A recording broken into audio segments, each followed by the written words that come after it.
You're nothing but a lying gold digger. My father's voice boomed through our small farmhouse, making the family photos rattle on the walls. No daughter of mine would make up stories about dating some rich tech genius.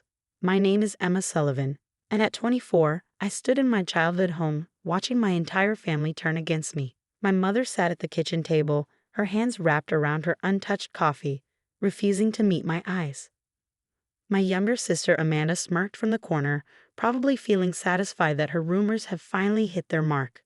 "Dad, please," I pleaded, one hand protectively covering my still flat stomach. "I'm telling the truth.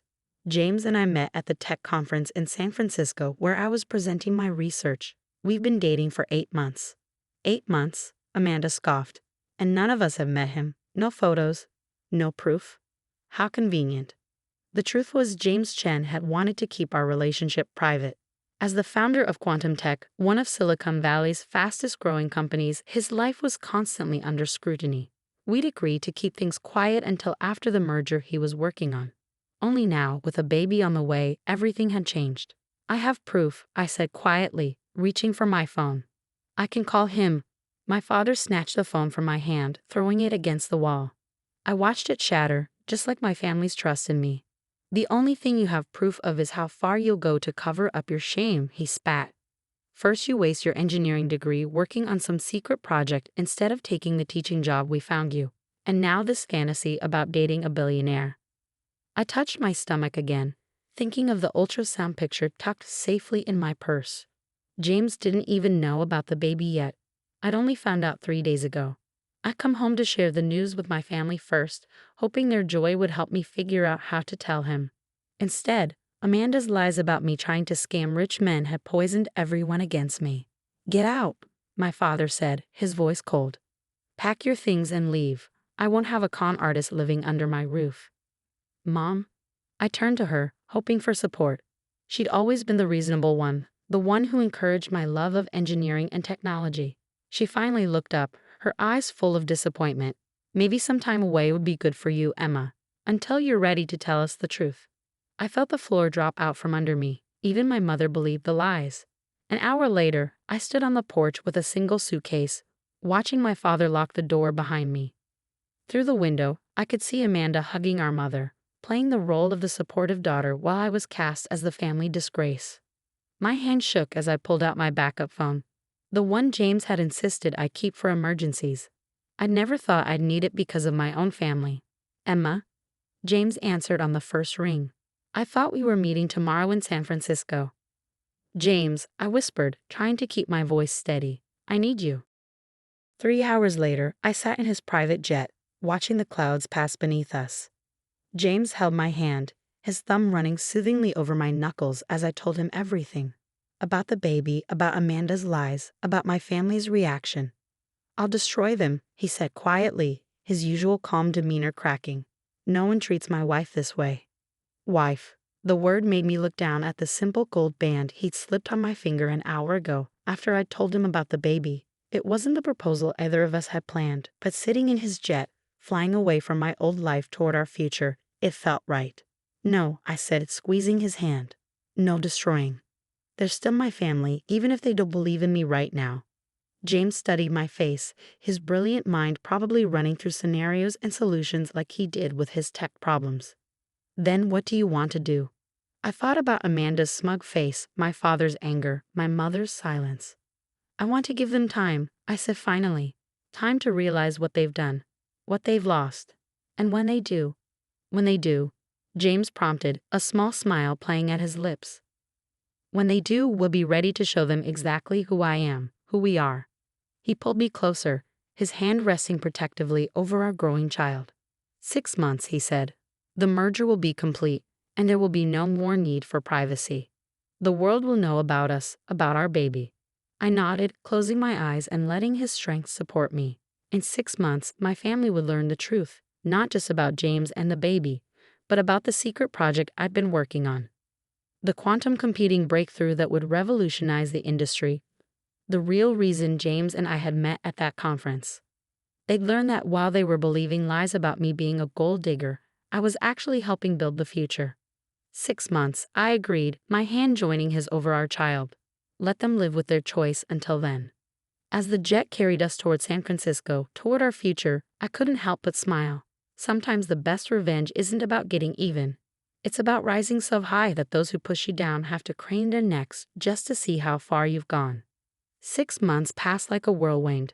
While my family back in Cedar Grove believed I was probably living in chains somewhere, I was helping revolutionize the tech world alongside my husband. My morning sickness had finally subsided, replaced by a beautiful baby bump that James couldn't stop touching. We'd found out we were having a girl, and James had already started designing a nursery filled with both cutting-edge tech and classic childhood comforts. Mrs. Chen, my assistant Sarah, poked her head into my office at Quantum Tech. "The Times reporter is here for your interview." I smiled, smoothing my designer maternity dress. After months of secrecy, James and I had decided it was time to go public. The merger was complete, our quantum computing breakthrough was ready for announcement, and our baby girl was healthy and strong. "Send them in," I said, catching my reflection in the floor-to-ceiling windows of my corner office. I barely recognized myself sometimes. Gone was the small-town girl in practical clothes. In her place stood a woman who radiated confidence, whose work was about to change the world. The interview went exactly as planned. The reporter was fascinated by our love story, the secret romance between a brilliant young engineer and the tech mogul who recognized her genius. But what really excited them was the technology we developed together. "So you're telling me," the reporter leaned forward, "that you developed this quantum computing solution before you even met Mr. Chen?" "That's right," I confirmed. "It's actually why we met. I was presenting my early research at the conference where James spotted me.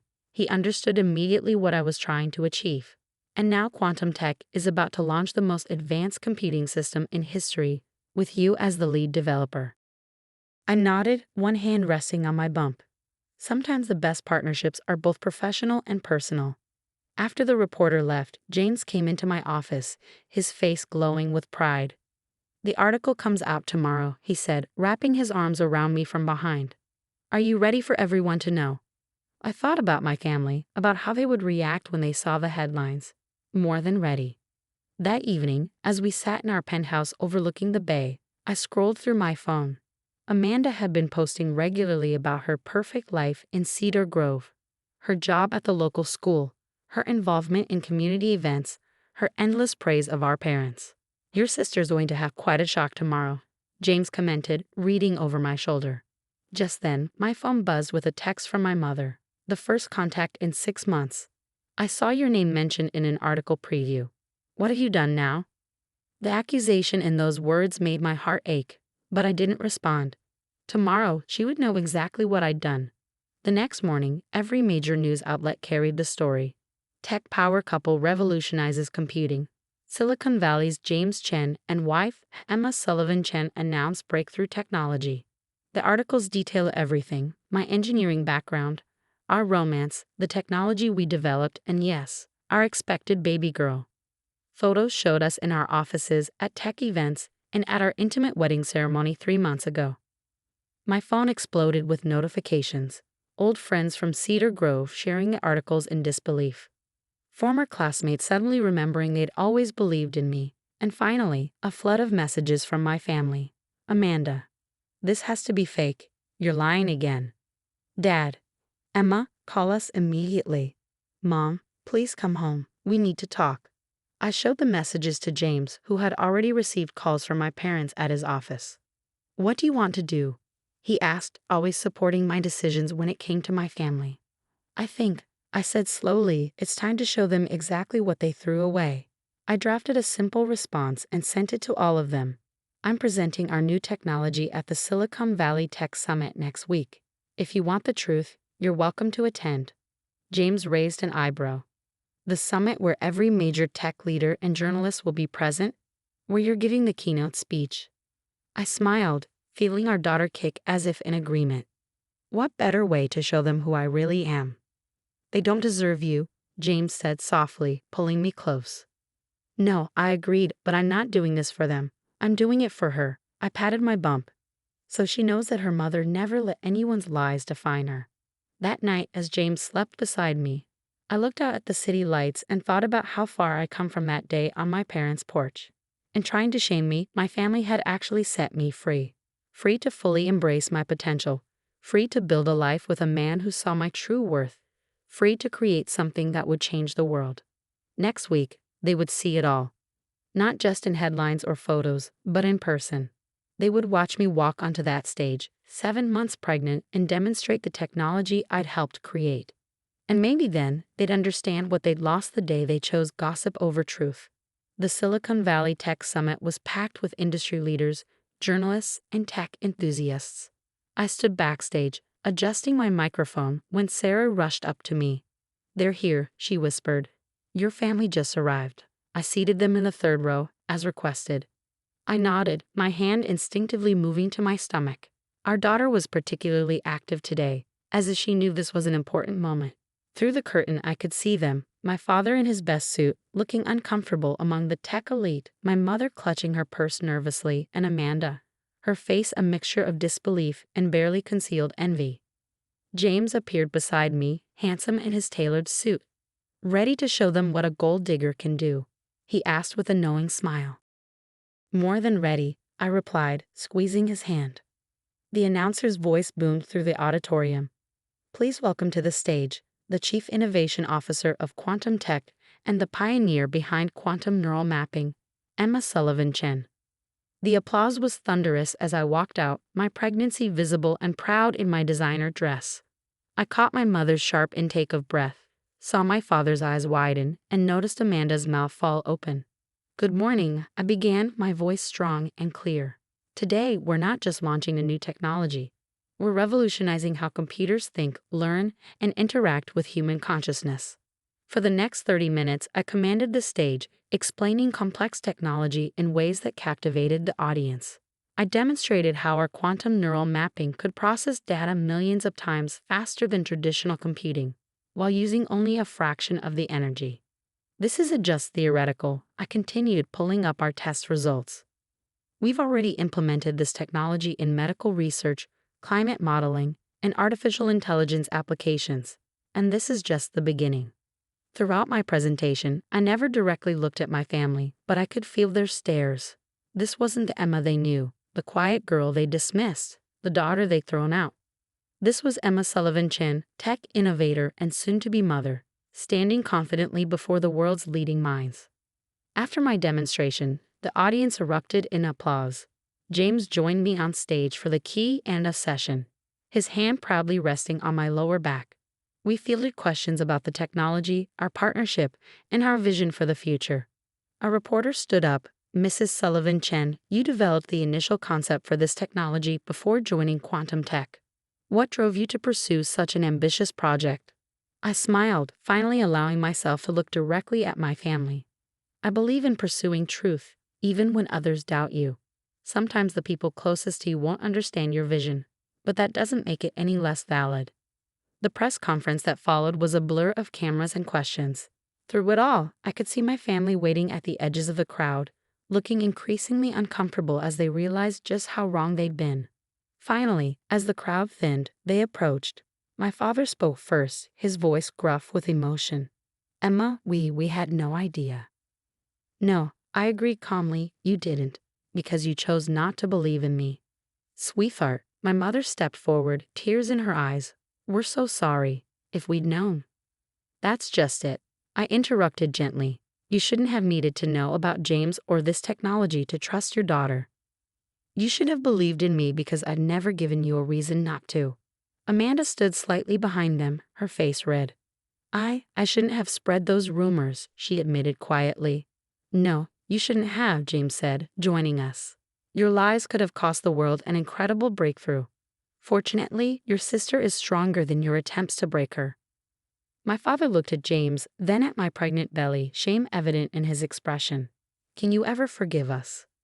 I placed both hands on my bump, feeling our daughter move. "I'm not angry anymore," I said truthfully. "These past 6 months have shown me exactly who I am and what I'm capable of. But moving forward, things will be different." "Different how?" my mother asked anxiously. "Your granddaughter will be born in 2 months," I explained. "If you want to be part of her life, you'll need to prove that you've learned from this. No more assumptions, no more gossip, No more choosing comfortable lies over difficult truths.